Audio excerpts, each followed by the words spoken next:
Here, in the endless void of space and time, we can finally ponder one of the greatest questions facing the whole of humanity.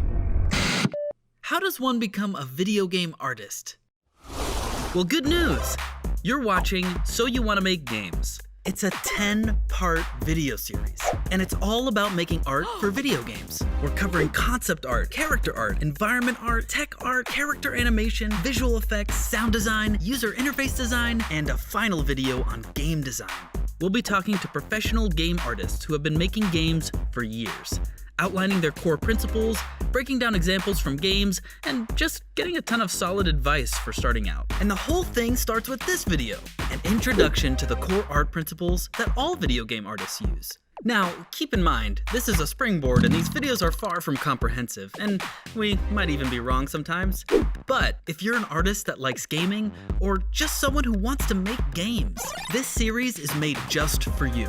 And hopefully it can jumpstart your own personal journey toward a career in game development. All right, let's get started.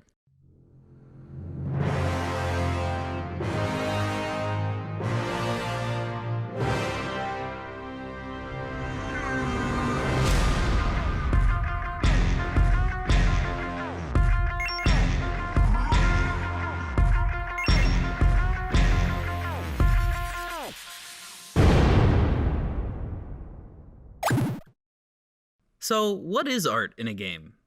Well, it's basically everything that you can see and hear. Artists are responsible for the characters, the effects, the enemies, the environment, the UI, and the animation and the sound as well. But why does every game look so different? And how do you choose what the art's supposed to look like? I mean, are artists just making a pretty wrapping? Art is way more than just a pretty wrapping on a game. The overall role of a game artist can be broken down into 3 parts: clarity, satisfaction, and style. Wow, awesome. I'm already lost. What is clarity? Clarity is basically communicating to the player what's happening in the game, like knowing which way to go, where you are, who's an ally and who's an enemy, and how much health you have. These are all examples of critical information that has to be immediately clear to players. All right, so just make everything clear. What's so hard about that? Well, it can get difficult because games have a lot of things going on and a lot of information that a player needs to understand in a really short amount of time. I mean, have you ever been in a team fight in League of Legends? Out way too rapidly, and Blake's gonna pick him off. The shutdown is there, and now Prey is here. Exhaust is on. Okay, let's move on to satisfaction. Satisfaction is giving clear and responsive feedback to player actions.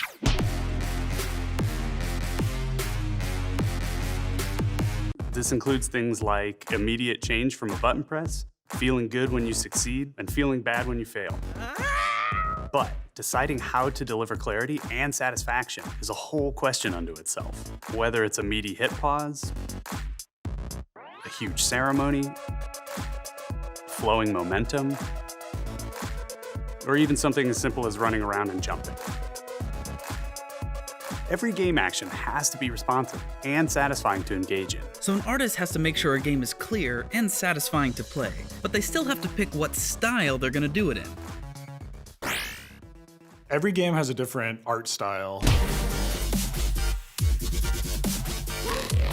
The colors are different, the character designs, the environments, how pushed proportions are. Every type of art style can evoke a different emotion. To use 2 games as an example, PUBG and Fortnite, even though they're very similar in gameplay, their art styles are different and you feel differently when you play them. Fortnite has a lot more color, the characters' proportions are very pushed and evokes a little more lightheartedness, whereas PUBG has a little less color, it's a little more serious in tone. Real-world guns and environments add a lot to making you feel super different when you play that game. So to recap, the role of a game artist is to make sure that the game is clear, that it's satisfying to interact with, and that the art fits a cohesive art style that sets an emotional tone. Now, games have thousands of pieces of art, and it's pretty hard to keep them from clashing. That's why it's critical to establish a visual hierarchy. Visual hierarchy just means that the most important information is the easiest to see. Artists create visual hierarchy by manipulating contrast to create areas of focus. As an artist, literally everything we do can be framed in terms of contrast, both for creating focus and the overall feeling of an image. There's shape contrast, color contrast, saturation contrast. You can create contrast with things like size, layout, or position. All art forms, actually, between sound, music, and narrative, use contrast in some way. Okay. The only part I don't get is the stuff about contrast. Okay, let me explain. We can start by looking at the basic contrast between light and dark and seeing how we can manipulate that contrast to change the focus and feeling of an image. Consider a checkerboard. Every square on the entire board is either black or white. As an artist, however, if I wanted the center square to be the focus, I would need to reduce the amount of contrast that every other square has so that you know where I want you to look. Whoa. Art is so powerful. So I can make you look here, and here, and here, and here, and here, and here, and here, and here, and here, and here, and here, and here, and here. Another way to create contrast is using shape and size. Shape and size play a huge role in establishing a visual hierarchy. You can use shapes to create distinct points of contrast and achieve clear silhouettes. Shapes can also act as arrows and pointers to highlight where to look, what's dangerous, and what's safe. Size can be used the same way. By simply altering size, we can establish which enemy is the most important to be aware of. Just through changing shapes and sizes, we can communicate different kinds of information. Yeah, and the same thing's true with color. A lot of games use stark color contrast to clearly denote things that are really important to see. Yeah, like the bad guys in Superhot, or where you need to jump in Mirror's Edge.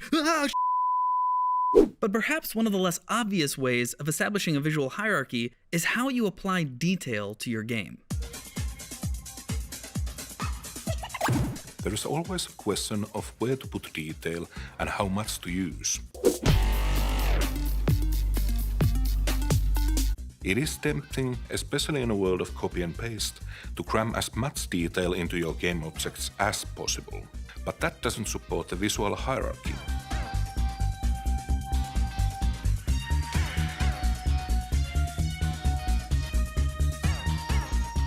Detail can be applied in the same way you might apply any other visual element. Creating areas of rest and areas of high detail is a great way to create contrast. Games like Journey and Inside do this to a high degree, but it's not just something in stylized games. Very realistic games use this idea as well by implying detail. If you look at a game like Uncharted and God of War, you can see how the detail is reduced in the distance, also called atmospheric perspective. This helps lead the eye and creates depth. Wow, so we can tune all these different aspects of art to make sure that the most important parts of a game are the easiest to see. Now that almost brings our video to a close. No! It's okay, look at all the stuff we've learned.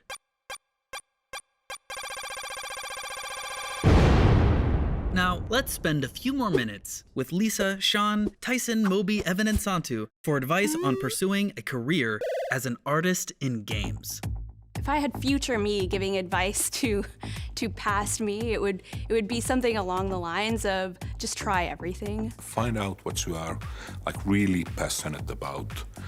Whatever it is, it's gonna take a lot of hard work to get really good at it. I started out as a musician and dabbled a little bit in 3D and became a visual designer ultimately. If you just explore all of those different things, you'll find something that really sticks, something that you're really passionate about. And all of those fundamentals from all of those different disciplines within art, that's all valuable, and it's gonna make you a better, more well-rounded artist in the end. So just try everything. Being a creative is not a vocation. It really is about a way of life and how to live. Focus more on quantity than quality, especially when you're starting out and need to learn a lot and learn quickly. I remember when I started out, I would spend a lot of time on single pieces of art. It sort of hit me years later that I didn't know, as an example, how to draw hands very well. So I took a little bit of time, like a weekend, and I just drew as many hands as I possibly could, instead of spending a lot of time on a single hand. And it was so much better for me to do that, to actually learn, what doesn't work, what makes a good hand pose, than to spend a whole bunch of time just on a single thing.